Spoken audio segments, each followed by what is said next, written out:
morning, Colin Clark, Breaking Defense. We've heard a hell of a lot the last couple of months about data and software being more important often than the skins we're looking at out here.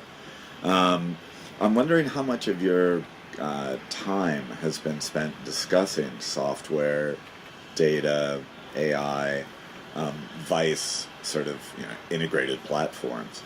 And can you give us some examples? Yeah. One of the things that we've been discussing, and to your point of how often we talk about it, it's actually quite often.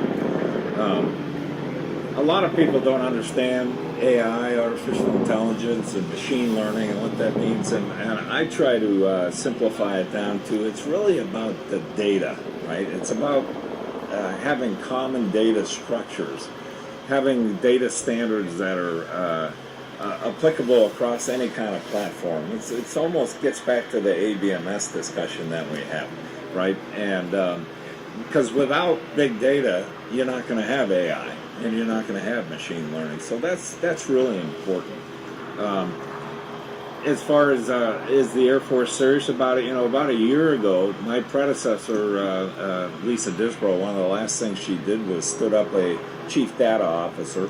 And we just hired we had a Major General, Kim Kreider, who was sort of starting off this program, but I just hired a permanent Chief Data Officer.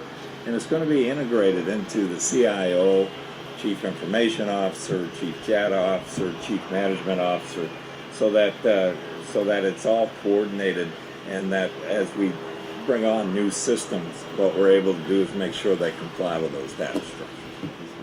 I think from an acquisition perspective, the difficulty in the journey to AI is it begins with a lot of boring steps. It begins with network infrastructure. It begins with getting data in the proper curated format so that machines can discover it instead of people. You have to do all of that to get to the fun of AI, which are the algorithms living on top of the data in the network, most likely cloud-based, so that you can get the benefits that we have in these commercial devices in front of us. So a lot of the discussion of AI and acquisition is we have to begin with getting data in the proper custody format so that when we can go build... So getting data in the proper custody format so that we can go build algorithms on top of it, or more likely leverage algorithms from commercial industry. So that's been a big focus for me. For my last job, you're probably aware, Colin, I worked a lot on AI and drones and AI for ISR, and I still see those as very low-hanging opportunities, and I'm looking for ways to transition that work into the Air Force, and there are multiple opportunities that I think are possible. I've also learned about a lot of work in AI and sustainment and logistics, and I think that's low-hanging because a lot of the data is unclassified so that we can work with a broader industry base. And we're also not far away from commercial applications of the same artificial intelligence because commercial airlines like us are looking to reduce their sustainment costs, up their availability.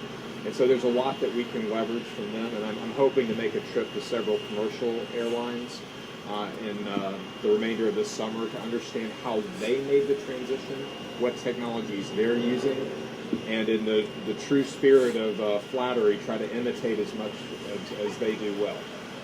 But how about here at the show? I mean, what would you say the balance of discussion between platforms and data?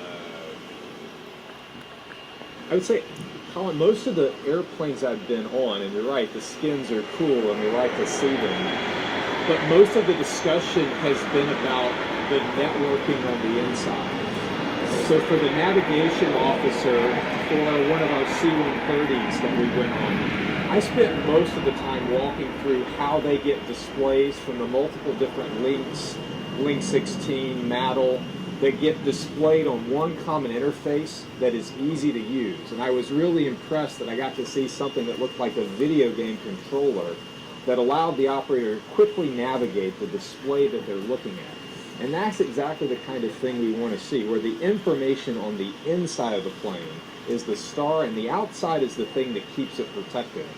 maybe in future will be viewed as the world's greatest software service with a very ruggedized, protected wrapper.